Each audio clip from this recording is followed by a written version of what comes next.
Hey, Kyle, it's wonderful here again with another wrestling review. This time it's WWE Smackdown from July 15th, 2022. Is from NXT country, Orlando, Florida. So maybe someone from NXT will show up, but no, there's not. But we do find out some news that we might get an NXT debut next week. One of one of the weirdly news items coming out of tonight's SmackDown was there's going to be a debut, a woman in Maximum Male Models. It's going to be Maxine Dupree. So the sister of Max Dupree will debut next week. I don't. It could just be a joke person where they hire an actor, or somebody from a woman from NXT might be getting called up and repackaged as Max Dupree's sister. So that's definitely something that is going to be a big talking point coming out of this show. It definitely could either be 50-50, one or the other. It could just be some actor they hire and it's a 1 week gag where it's going to be a sister, or they might be debuting a new person from NXT. So that's interesting. But if you remember, last week was the probably one of the top worst SmackDowns of all time. So there was no way that this one could be worse, and it wasn't. This was, I would say, average to like maybe above average. If it was from 1 to 10, it was like a 6. But last week was a 1, or maybe even not a 0 if that was allowed. But I do think some of the repercussions from last week, I know it's just a 1 week thing. Sure, we can just move on to another thing. But some repercussions are going to be felt. Like, we're supposed to believe tonight Natty has any chance Natalya can beat Liv after losing to a one-legged Ronda last week without getting any offense in a matter of minutes.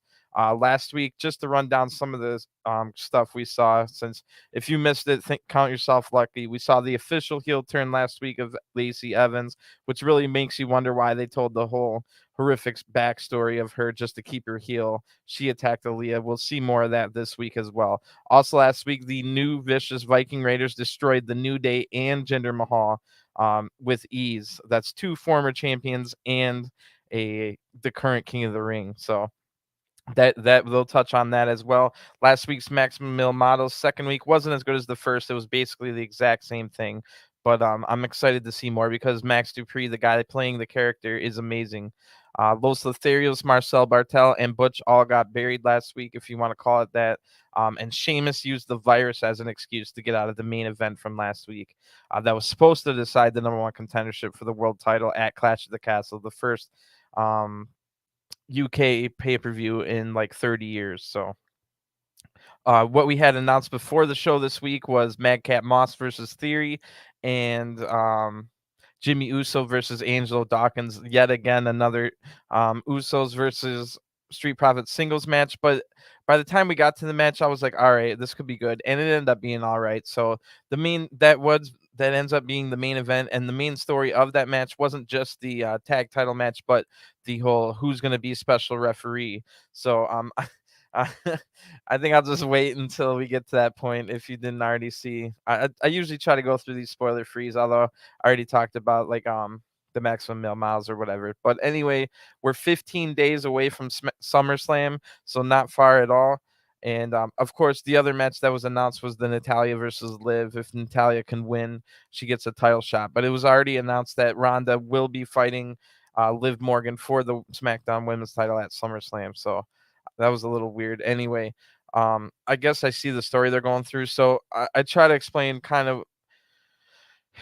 It's like last week was terrible to set up this week so that they can tell some stories. So I get it, but just all at once, it made SmackDown last week really bad. So when SmackDown starts, Michael Cole's in the ring of all things. So he's on the microphone and he says he'd like to bring out a guy who signed, and then the crowd boos immediately because they think Michael Cole's about to say Logan Paul. But then Cole says, who signed a contract extension to be the voice, my partner on SmackDown, Pat McAfee. So then the crowd cheers, but they thought it was going to be Logan Paul that he was talking about, so they started booing immediately.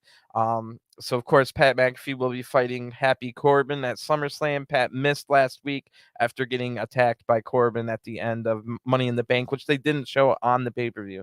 So Pat apologizes for having to be gone last week, which caused us to having to listen to Corey Graves for 2 hours and 20 minutes of Happy Corbin on commentary.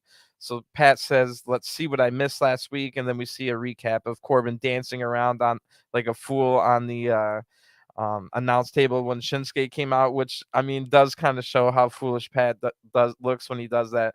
But it is entertaining because usually these SmackDowns are pretty dreadful, so Pat usually brings some kind of life to it, at least something entertaining. It's not for everybody. I know a lot of people don't like it, but it's fine. But anyway, Pat talks about knowing Corbin from their days in the NFL together. Pat was there as a punter, Corbin as an offensive lineman, but Corbin only had a cup of coffee, where Pat, I think, is a Super Bowl champion and was there for like a decade. But again, he was a punter. um, he says that Corbin only had one bad two back then and wasn't a complete waste of a human. But Pat then talks trash for a while until Corbin on the Titantron on the video screen interrupts. Corbin says, "Stay in your lane. Go back to announcing. You were just a punter anyway." Corbin says he now has Corbin right 1 week after we talk about Sheamus having. He said he had the virus. Now we've got Corbin. He lifts his arm. He's got red spots all over it, and he says that he's got that other the pox that's going around. So he shows red spots on his arm. What the heck? SmackDown 2 weeks in a row. First last week it was the virus, and now it's the pox. Like, what are they doing? Anyway, Corbin says that he can't whatever. So Pat says, let's just move on since Corbin is a bum. Ladies and gentlemen, the new SmackDown Women's Champion. So Pat brings out, he sounded exactly, when he did his announcer voice, he sounded exactly like The Miz. That was funny. But Cole tells us we'll find out who the special ref is tonight in the main event. And last week I was guessing kind of McIntyre. In my mind, it was if it was McIntyre as the special ref, it would set up nicely how Drew is probably going to be at Clash of the Castle versus Roman. So, but now I kind of we already know it's not Drew McIntyre, and it's looking more and more like it'll be Drew versus Sheamus at SummerSlam for the number one contendership. So Liv comes out and she's going to have her championship contenders match versus Natalya next. And I think they go to an ad break right there. So again, I must say how last week's show kind of ruined things going forward. Although after I wrote this down in my preview before the show started. So I see the story they're going with, and I'll explain it as we go. But I thought of this match as a lose-lose situation. After the only way you can book this, in my opinion, is having Liv win in a really short, easy match for Liv. Because how are we supposed to buy that Natty can win a match? After losing to a one-legged, not in their gear, not warmed up Ronda, and then have a competitive match with Liv the next week. You know what I'm saying? So this does end up being a competitive match, but that everything I just said, that's the story. The story here is that because Kayla comes out after the match and says, "Well, you kind of struggled against Ronda. I mean, you kind of struggled."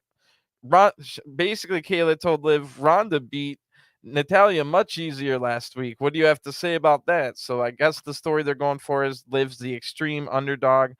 That's a good story if Liv wins, but if Ronda just wins at SmackDown, that's a terrible story. You know what I mean? Um, but I guess they're just keeping us guessing either way. We don't know who's gonna win that match. But anyway, if Natty wins, she gets a title shot, like we were saying. So maybe she could cheat the win or something along those lines. Um, Natty makes her entrance after the ad break. She's got on the Owen Hart tribute, the yellow and black, kind of like the Owen Hart caution gear.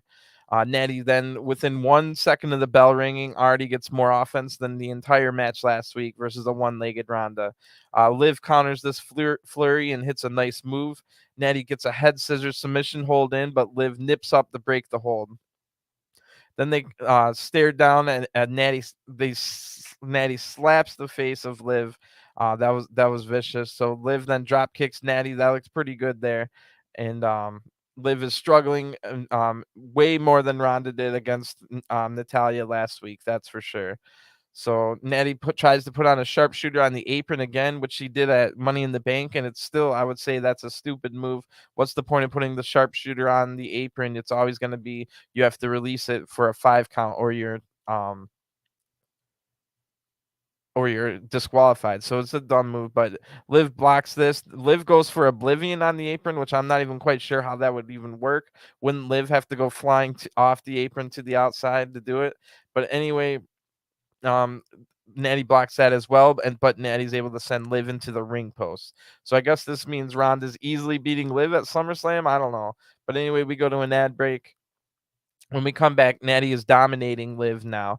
And why did Natty struggle so much last week, but is fine here against Liv? What are we trying to tell our audience? So Pat does his best to explain it. I appreciate this out of Pat. He says, well, maybe Natty just had a bad week last week. So at least somebody's trying out here trying to explain these ridiculous things that WWE does. So Liv makes a comeback now, hits some nice kicks.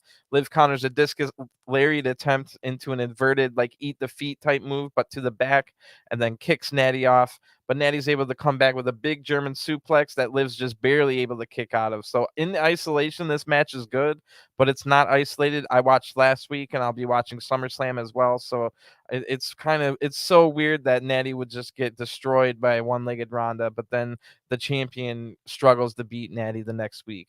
Natty then hits a big power bomb and puts the ankle lock in herself now. So I guess Natty has added the ankle lock to her arsenal. Liv fights out of this and then just hits the oblivion for the 1-2-3. Your winner by pinfall is Liv Morgan. And this match was fine, but especially for people that might not have watched last week and stuff like that, this match, like I said, in isolation is good, but it's not in isolation if you watch everything. So yeah, like I was saying, holy crap, Kayla comes to the ring and says Liv's win over Natty wasn't as dominant as Ronda's was. So they're literally, that is the story. That's so weird. The thing I was complaining about last week and coming into this week was how is one-legged Ronda going to destroy Natty, and then how is Natty going to have a competitive match against Liv? How are we supposed to buy any of this? How are we supposed to buy Liv versus Ronda then, if that's the case? But that's the story here. They literally have Kayla Braxton come out in the ring and say right after this win, "Hey Liv, you didn't beat Ronda quite as dominant as you didn't beat Natty quite as dominant as Ronda." So Liv gets on the microphone and says that she understands she's the underdog, but that doesn't change the fact that I will walk out of SummerSlam still champion. So we're going with this underdog story. And like I said, I guess that's a fine story if Liv's able to win. So hopefully this does mean that Liv's not just having I'm not a huge Liv Morgan fan, but I'm everything Ronda's done other than that WrestleMania Backlash match has been terrible. So I mean, I don't want her as champion either, and it would be unfair for the fans of Liv Morgan. They'll only have a 1-month title reign. So I guess that is our story, that Liv's the extreme underdog, and that she's gonna fight against the odds and beat Ronda Rousey straight up at SummerSlam. That would be pretty cool if that was the story. But you always run the risk that Ronda's just gonna dominate Liv and then just make her tap out and win the title, and then what? you know. So in the back now, Megan, the interviewer woman, is with Theory. Theory says that he will be the youngest youngest WWE champion ever. I have a lot of enemies: Lashley, Dolph, and now Moss. So Heyman comes in and kisses Theory's butt, trying to get him on his side. Heyman says, "Well, I could be responsible for the biggest break of your career. Cashing in at SummerSlam is not a good investment. Work with me and we can set up a scheduled title match. Think of the prestige, the spotlight, the box office, and the money involved. All you have to do is not cash in at SummerSlam." So Theory says, "Thank you. You seem to have good advice, but I'm going to cash in at SummerSlam. Once I'm champ, maybe I'll need a special counsel of my own and I can hire you." So Theory, of course, taking Seth Rollins' advice, which was great advice. There's no reason to keep the briefcase for a better moment if you're not going to have a scheduled match. Like maybe a Cody Rhodes would want to, if he was the briefcase holder, he would go for like a scheduled match, maybe even all the way wait till WrestleMania. But Theory here, there's no reason for him to not cash in at SummerSlam. It's a Brock versus Roman match where they have to get a 10 count to win. It's a last man standing match. So almost no matter what, that's your best chance ever. So, or like possible. So I like that whole story where Heyman's trying to kiss the butt of Theory and force him to, like, why don't you have a big match maybe at WrestleMania, like that. Then the Viking horn sounds and it looks like the new vicious Viking Raiders are about to make their entrance, except it's the New Day and they're dressed as Vikings. And to be honest, they looked pretty good it wasn't like as cringe as some of the other stuff we saw. Like last week was cringe with the butt beating tickets and all the butt jokes. But anyway, they're like out here to take the piss out of Viking Raiders with a parody who just returned a few weeks ago. So parodies usually make people look like jokes. And so again, they don't care about people who watch every week. You've shown us that the Viking Raiders can take out 2 former WWE champions and the current King of the Ring holder, and now we're already making jokes out of them. But I guess it was a decent segment, and Viking Raiders do end up like just coming out and being tough guys basically. So yeah, it was fine. So somehow the New Day didn't get attacked yet, and they called themselves the New Raid. And despite being in the ring for the whole ad break, the Viking Raiders didn't just come down and beat them up for mocking them. So maybe the new vicious Viking Raiders are eating dinner or something. So Xavier and Kofi, they act like Vikings for a while. Kofi makes fun of Xavier's accent for being too much like a pirate instead of a Viking. But then a pretty funny part is Kofi goes from like a British accent when he's trying to accent, and then the next time he talks, he has a German accent. So pretty funny jokes with the accents here. Also, Xavier brought up Assassin's Creed Valhalla, of course, the video game guy. And the new vicious Viking Raiders now come out and they talk, and they didn't really have menacing voices, which it was kind of botched. But they say we're new and vicious, and I swear they literally said we're new and vicious. And then they call the New Day call them ugly. They get the crowd to chant along. So the new vicious Viking Raiders come down to the ring. Xavier sounds his own. He was holding a Viking horn in the ring. So the Viking horn sounds, and this sets the ambush. It's Jinder and Shanky with an ambush. The new vicious Viking Raiders just walked into a trap. So the New Day and Shanky, they sent the Viking Raiders packing. Now then the New Day and Shanky dance around Jinder, who refuses to dance. So that was a decent segment. I didn't mind that at all. It was pretty cool how they got him to call the alarm with the Viking horn to call in the ambush. And at least this gives Jinder some kind of storyline where at least there's something going on, as opposed to him just, oh, here's the former WWE champion Jinder Mahal. He has no story or character whatsoever, but here he is.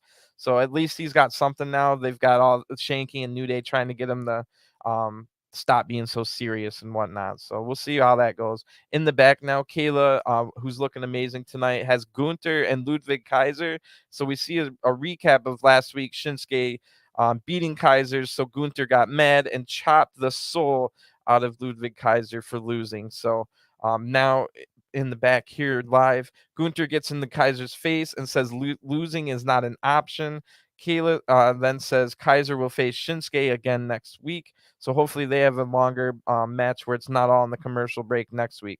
But Kaiser says sorry, weirdly says sorry to Gunther. So that, of course, makes Gunther mad. There is no excuses. Don't say sorry. Just don't lose. So Gunther chops Kaiser's chest again. And Kayla has a really great shocked face at all this. Like, oh my gosh. Because they are loud and they are I almost said vicious, but the new vicious Viking Raiders already have that trademarked. But yeah, those chops are awesome. So we'll see Shinsuke versus Gunther at next week, and hopefully we're getting Shinsuke versus Gunther for the Intercontinental title at SummerSlam, because that sounds like an amazing match. Imagine if they get 15 minutes for the title. That match is going to be great. So speaking of good-looking women on the show tonight, Aliyah's coming out looking amazing. She's going to be looking for revenge against Lacey Evans, who turned heel and attacked Aliyah last week, basically for no reason. So we go to an ad break. So when we come back, we get a recap of all the stuff from last week where Lacey Evans did multiple entrances because they weren't cheering her on enough, and then she just snapped and turned full heel. So it showed some of the story time with Lacey segments as well when she was explaining her whole weird past. This whole thing's pretty weird, and also I don't care about it like one bit. So Lacey still unfortunately has that nightmare fuel CGI version of herself when she comes out. And I guess whatever WWE is doing is working because Lacey Evans gets a ton of boos. So if this was WWE's plan all along to use Lacey's horrific past to create heel heat, it's a really scumbag move, but it did work, I guess, because Lacey Evans is getting booed big time. So she gets on the mic on the way to the ring and complains the whole way down. Then gets a microphone again in the ring. Lacey Evans says, I might not be better than anyone in this arena, but nobody's better than me. I served this country, overcame obstacles that would crush the average American. She says, I'm an American hero, and then says the word nasties for the first time since her return. Completely heel again, just like her old character. when she used to call everybody nasties. So the crowd boos big time, gives her the whole what treatment after every word that Lacey says. Lacey then apologizes to anyone she's offended, but then says, go to hell. So whatever. So probably 50,000 people just changed the channel on that Lacey Evans segment right there. At least 50,000 people. So then Lacey walks out of her scheduled match for the second straight week. She just walks away, and yet another match that they said would happen that doesn't. That's definitely becoming a trend. So don't get your hopes up ever. And basically WWE is telling you, don't ever get your hopes up if you're excited for a match or like, oh, this match should be good. Like, don't even think about it, because you might not even get it. And if you do, it might not be great anyway, because we don't care. We'll have a couple good matches on pay-per-views to keep you going, but on Raw and SmackDown, nothing. Famously, Shayna Baszler was yelled at in the performance era by in the what was it, the pandemic era. Shayna Baszler got yelled at by Vince, and he was like, "What are you doing out there?" And Shayna was like, "I'm just doing Shayna Baszler things." And Vince said, "Well, yeah, you can do that on the pay-per-views, but what are you doing all that on Raw for?" So clearly, like, WWE doesn't even want to give you good wrestling and whatnot on Raw and SmackDown, even though those are the 3 hours of Raw and 2 hours of SmackDown a week. Sure, you can cut the commercials out if you want to fast forward and stuff, but that's still like a ton of content a week, where the pay-per-view is only monthly and 3 hours. And I guess, yeah, they want you to buy the WWE Network or Peacock in America, but still, it's just so ridiculous. Anyway, let's move on. We see a recap of the main event segment from last week, where the Sheamus said he had the virus and can't fight. So Drew just beat Butch in 90 seconds and then bent his sword by cutting the ropes, which was hilarious. So Drew McIntyre comes out now. He's got a brand new sword. It's not all bent. And Cole explains that Sheamus did last week was so that Butch can wear down Drew. So I guess that's the story. Sheamus is um running away from Drew so that they can in Sheamus's mind, he was going to have the Brawling Brutes wear down Drew, but that's not working. So I'm assuming this. We're told it's going to be Sheamus versus Drew next, but now I'm too smart for that, so I'm already assuming it'll be Drew versus Ridge Holland, and then after the break, Drew's getting fire out of the ring post for a second straight week, like Kane. And then Sheamus comes out, and the graphics says Sheamus, but the ring announcer says Ridge Holland. And yeah, so it's just going to be Ridge Holland. There's no explanation whatsoever, even though we figured it was going to be Ridge. They didn't even bother explaining why it is. So Butch grabs the bell and the hammer and rings the bell. And yeah, without any story, it's just going to be Ridge Holland versus Drew instead. They didn't even try. So Drew takes out Ridge, so Butch has to come in and distract Drew, so it's not another 90-second match. Ridge then attacks from behind and hits a power slam, but only gets a 1 count on Drew. Then Ridge works a chin lock. That's the cue for the rally, the crowd to rally behind Drew. Drew fights out, hits 2 big lariats. Now Butch on the apron again, allows Ridge to hit a headbutt to the jaw of McIntyre, but Drew just hits the Glasgow kiss headbutt right back. Then lifts Ridge Holland up for the white noise while staring at Sheamus.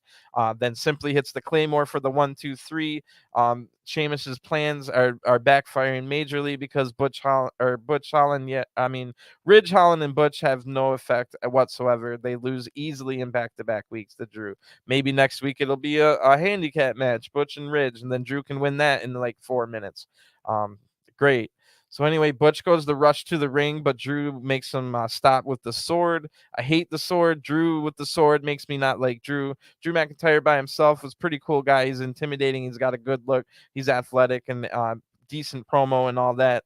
But the sword thing just makes him look corny. You can never actually use the sword. He threatens people with the sword all the time. We saw last week a perfect example that the sword is fake. It bent in half when he hit the ropes. So the whole thing is corny. The one thing you don't want wrestling to ever look is fake, because wrestling is fake with a big capital F, but you don't want people to, like John Cena, hit me with a clothesline, like just to remind you that it's fake, like over and over and over. So Drew's sword just screams the word fake, and it's not good. I don't know what they're thinking with Drew McIntyre. Anyway, we're told that the main event will be Angelo Dawkins versus Jimmy Uso tonight. Then Theory comes out. So Pat gets all upset about Theory being here. Good job by Pat to harken back to their WrestleMania feud. Theory versus Madcap Moss will be next after the ad break. But when we come back from the break, we go back to the Raw highlights. We see Brock Lesnar and all that stuff. Now in the back, Megan is going to talk to Madcap Moss, but Heyman walks in again, and Heyman walks up to Madcap and says, I can be responsible for the biggest break in your career. Um, if you beat down Theory tonight, I can get you a title match, is what Heyman tells Madcap Moss. So that's really interesting. And if I was Madcap, I would definitely take him. Even though Heyman's a pathological liar, it would be a good story, because right now Madcap Moss has no story or character. All he was a guy that told jokes, being the lackey for Baron Corbin. Then he broke up with Baron Corbin and turned face. But what is his character? What is his story? There's nothing. So I think Madcap Moss should have just immediately grabbed the chair when this match started with Theory, and gone after Theory's knee. You could have just had Theory come back and still cash in at SummerSlam. Maybe that way you can have it be more of a surprise, because you tell people, oh, Theory's out injured, we don't think he's going to be able to cash in at SummerSlam, and then he does anyway. So it would have a little more intrigue or a surprise factor to it. But and most importantly, it would give Madcap Moss at least some kind of character and story. Now, when we get through this, there's a little bit of story that we get for the Madcap Moss character. So let's get into it.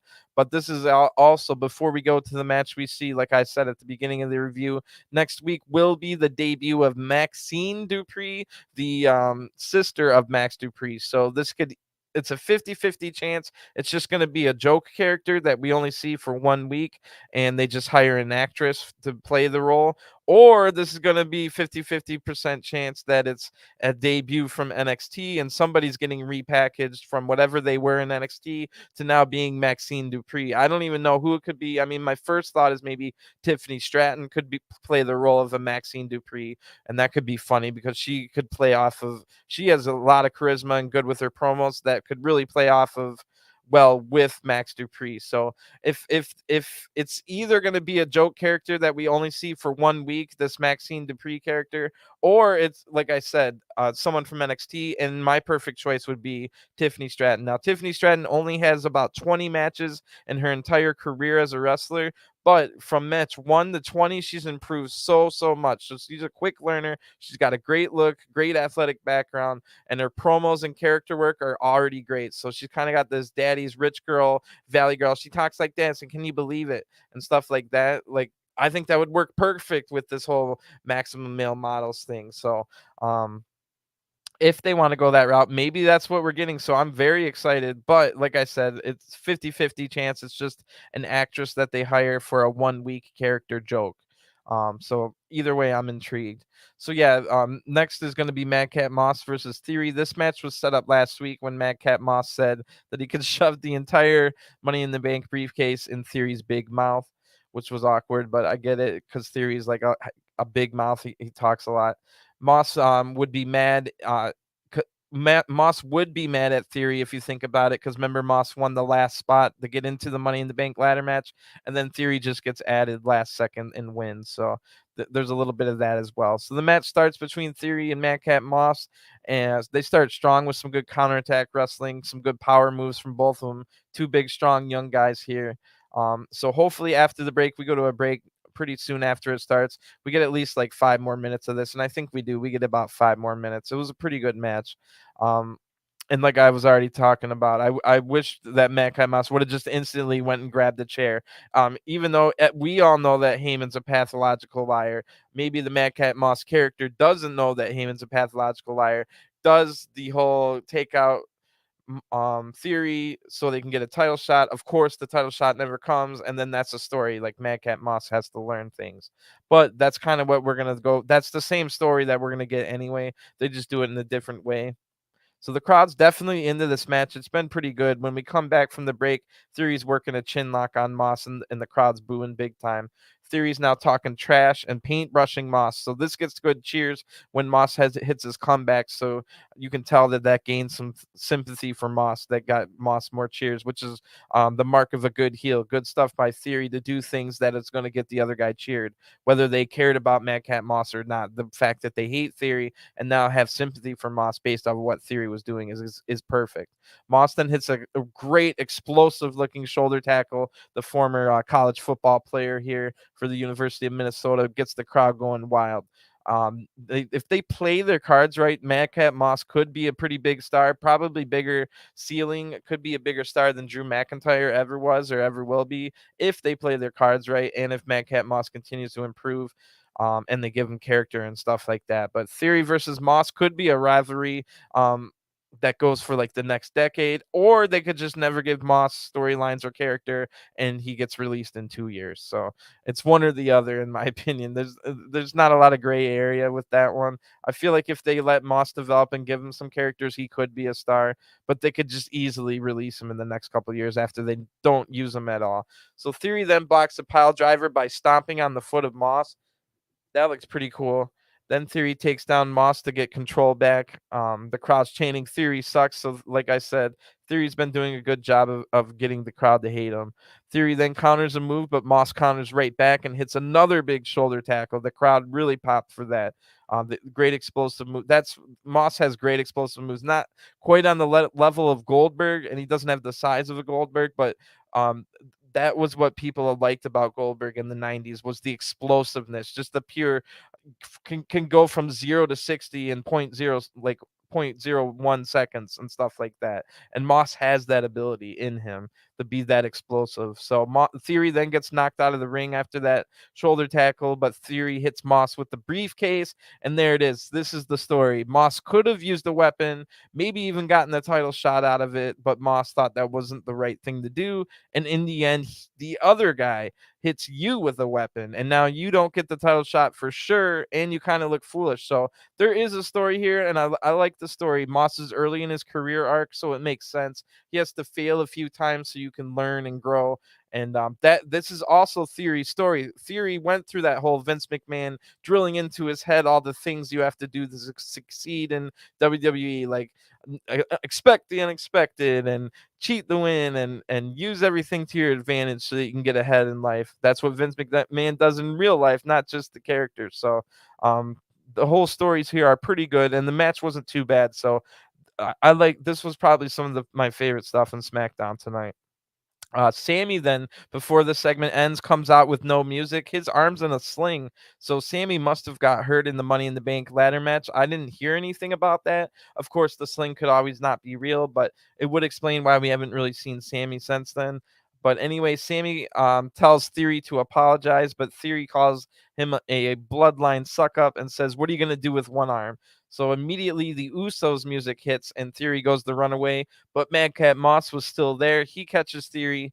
Moss throws Theory into the ring post, then over the barricade, but still not a big enough beatdown to do what Heyman asked for, which was to injure Theory so that he couldn't make it to SummerSlam. That's the whole thing. That's the whole point of the story with the briefcases. There's no better time than when whoever wins, Roman or Brock, there's never going to be a time this entire year where they're probably going to be that beat up after a last man standing match against each other. So Heyman knows that if he can get through SummerSlam with not only beating Brock, but not having the briefcase work, then they can go on for maybe another whole year with Roman as champion. So this is a pivotal moment here. I like the whole story where Heyman first tried to go to Theory and say, "Hey, why don't you have like a WrestleMania main event and schedule the match there?" And then when that didn't work, Heyman goes to Madcap Moss and says, "Hey, why don't you injure him? I'll give you a title shot."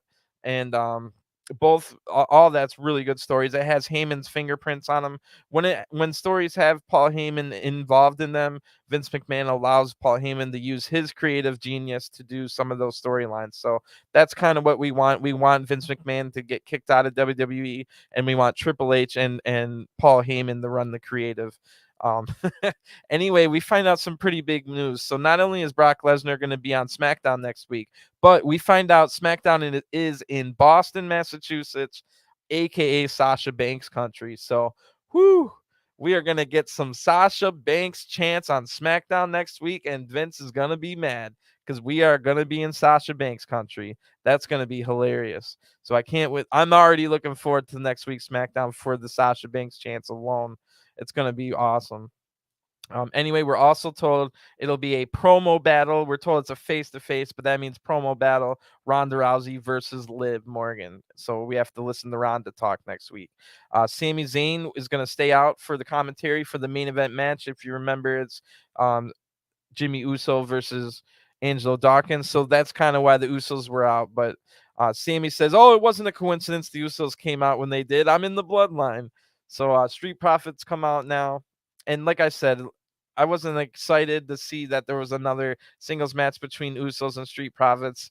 But once this match started, I was already like, all right, I mean, it's gonna be good. I've been enjoying Angelo Dawkins improving in the ring. So let's just see what it's for. Let's just watch it, see what happens. Should be all right. And we'll also there is a story here where we're gonna find out who the special referee is, and nobody in their right mind guessed who it would be. Nobody was guessing this, but it does make sense based off of where SummerSlam is in Nashville, Tennessee. So keep that in mind if you haven't found out yet, when you're trying to guess right now. So I was still kind of thinking at this point it's probably not Drew. My guess last week was Drew McIntyre, but it looks like it'll be Drew McIntyre versus Sheamus at SummerSlam for the #1 contendership. So Angelo, who's been improving a lot, starts strong with a takedown and a waistlock, but Jimmy elbows out of this and already hits a big Samoan drop right at the beginning of the match here. So Sami says, well done, Oos. Sami's always hilarious. So Jimmy hits a kick to knock Angelo out of the ring, but Angelo blocks the dive attempt with a big forearm. Angelo then pounces Jimmy over the barricade. That's a move that Angelo Dawkins been adding, where he hits the pounce on the outside of the ring, either over the barricade, into the timekeeper's area like he did tonight, or over the announce table. So that move's been looking great every time. Angelo's definitely improving.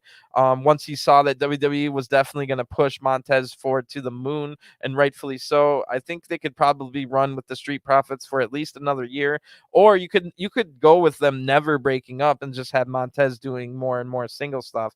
But Vince McMahon, of course, will have like, oh, maybe Montez does some single stuff, and then Angelo Dawkins turns on him because he's jealous. That's exactly what's going to happen. So Angelo knows he has to step up his game. So great stuff with all the improvements he's been doing. We go to an ad break right after that pounce, by the way. So when we come back, Jimmy's now in control, and Cole tells us that Jimmy was dominating all ad break. The crowd's booing loudly every time. Usos for a month or two now they were getting cheers before that despite being heels, but now they're really getting booed big time. So Jimmy hits a hip attack in the corner, but Dawkins gets right up and hits a big right hand punch. That looks pretty cool. Angelo then hits a beautiful running corkscrew elbow and a suplex after that for a 2 count. Angelo's looking great. Angelo again hits a nice move. It's his 360 stinger splash, but Jimmy fights back out of this, and the referee gets knocked down. So here we go. Remember, the whole story of this whole match anyway is who's going to be the special referee at SummerSlam. So Dawkins pins Jimmy now for an 8 count, but there's no referee. Angelo goes to check on the referee, but Jimmy hits a super kick when he turns back around for an 8 count of his own. But again, no referee. Jimmy goes to check on the ref again, but it didn't learn the lesson from the first time. Turns into the sky high from Angelo Dawkins. The referee's barely awake, barely able to count, but counts the 1, 2, 3.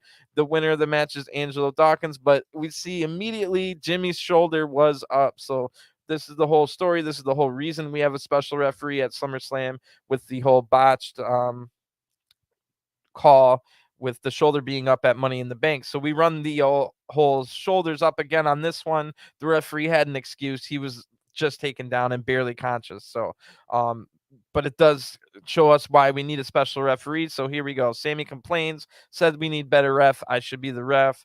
And remember, this whole thing's about to show us who the ref is. So Adam Pearce comes down and says this is exactly why we need a special referee at SummerSlam, and then shows a video package that shows in Nashville at SummerSlam. Nobody would have guessed this. Nobody at all. It'll be JEFFRRETT Jeff Jarrett in his hometown of Nashville, Tennessee, will be the special referee. Jeff Jarrett does not come out here on SmackDown, but we do get to see a little highlight video of him saying even the same thing I just said with his name. So Nashville's own in SummerSlam in Nashville. That's wild. Nobody would have guessed that. I love it. That's hilarious. I can't believe it. That's awesome. So anyway, instead of like I said, there's no Double J coming out. Instead, we see a highlight video I mean, and then after that, there's a giant brawl between the Usos and Street Profits. So great way to end SmackDown.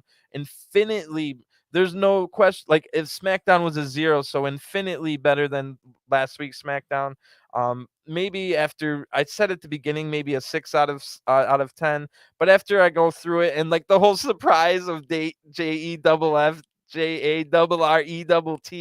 double J Jeff Jarrett at the end kind of ups this to maybe a 7.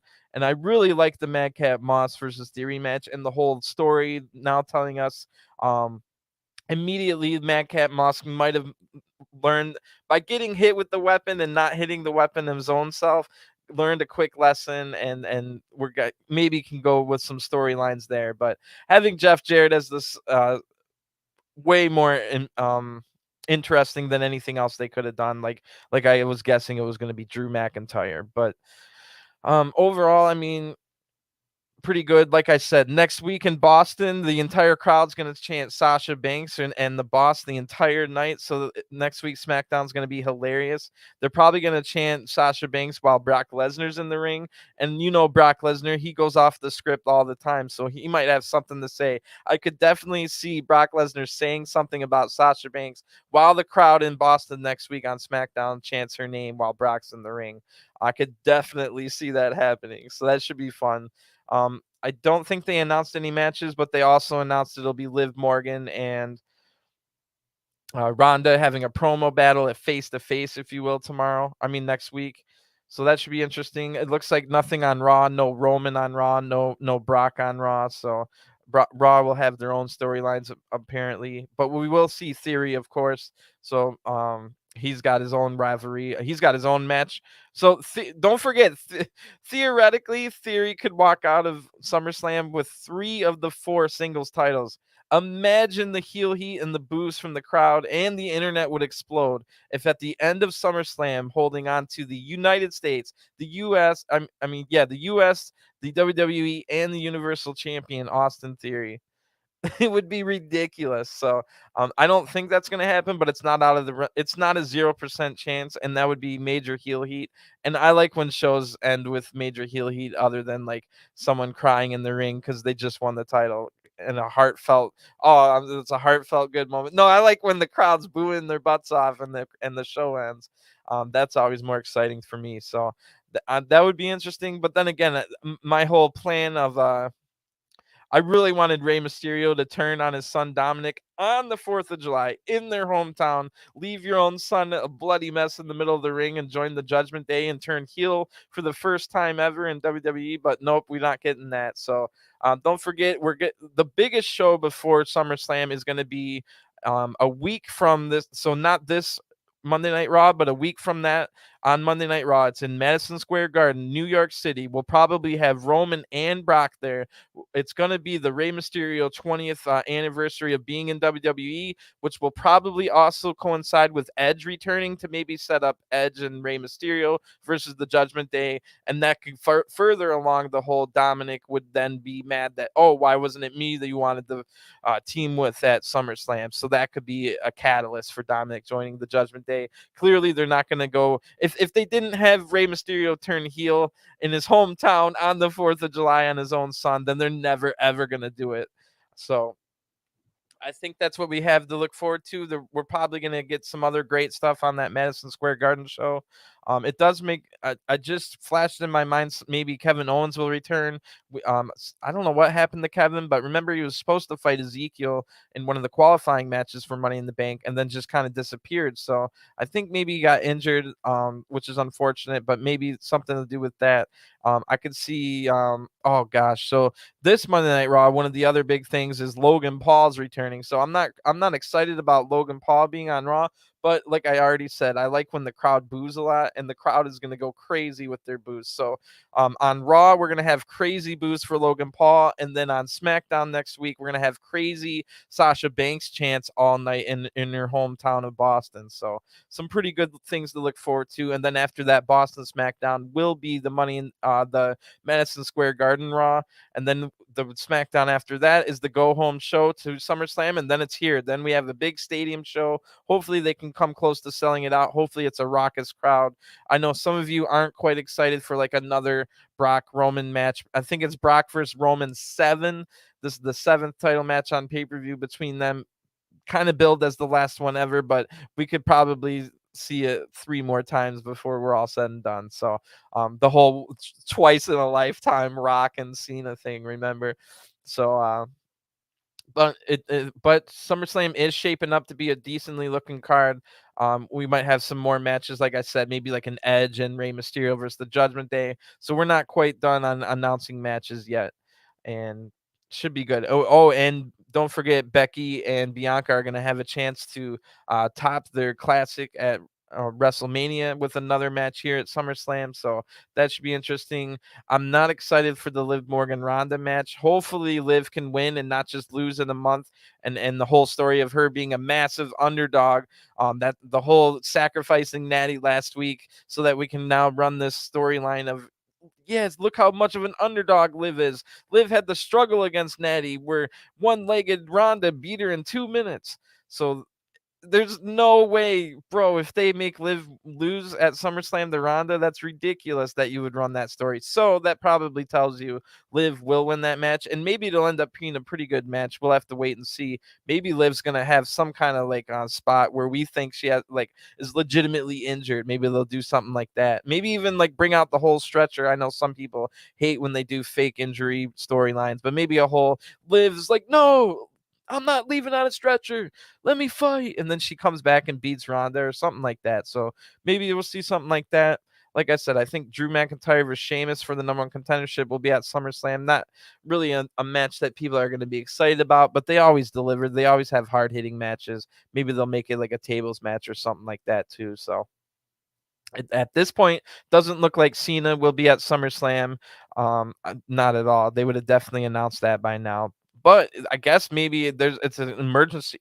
Break glass in case of emergency if they're only at half capacity on the selling of the tickets. I don't know where they stand right now. I haven't heard any news, but if it might be a situation where Cena could take a. I'm sure he's shooting some kind of movie or television show right now, but maybe there's some kind of clause where WWE is willing to pay whatever production company, hey, we need Cena for like 1 day. Can we have Cena for 24 hours? Here's $1 million. So you never know. That could happen as well. It could literally be Theory cashes in the briefcase on Roman, wins the title, but then Cena comes out and wins the title. I'm not saying that's going to happen because they wouldn't want to burn the whole Cena breaking Ric Flair's 16-time record without advertising it. That's like a WrestleMania type match. But we've seen it happen before. WrestleMania 9, where Yokozuna beat Bret Hart for the title, and then Hulk Hogan just comes out at the end and wins the title. So we don't know quite what to expect. I kind of wish that we had 2 briefcases going into this, but I guess the whole Liv Morgan story is pretty good, especially if she's able to beat Ronda. I can't think of anything else they might add. I wish they would have added like a women's title match. I like the new team that we've kind of formed with Alexa Bliss and Asuka. Remember 2 weeks ago they were talking about how we want to both win titles. We want gold again. So that has me thinking maybe Alexa Bliss and Asuka are going to win the tag titles if the tag titles aren't gone forever. So that should be interesting. But yeah, I'm going to get going. If you guys want to know what happened on Level Up, I'm going to start a new video right now for Level Up. Some pretty good stuff happened on there. I don't think there's much else I can get out of this other than like I said, we might be getting an NXT call up next week to be Maxine Dupree, the sister of Max Dupree, or it might just be an actress that they hire for a 1-week joke. And then it also looks like Viking Raiders versus New Day might be a match on SummerSlam. That could potentially be a SummerSlam match, and I wouldn't mind that. New Day deserves having more matches at pay-per-views, and they kind of have had to take a back seat to the Usos and Rated RKO this whole last year. So getting New Day a match on there wouldn't be too bad. So if you build up the Viking Raiders for a big enough match for SummerSlam, that's an interesting match. Maybe Madcap Moss can get something going as well. Maybe maybe we can bring back a pre-show, heaven forbid. So I'm going to get going. If you want to know what happened on Level Up, come check it out. Otherwise, you guys have a great one, and I'll see you on Raw Monday night for the review of that show. Thanks for tuning in. Have a great weekend. Peace.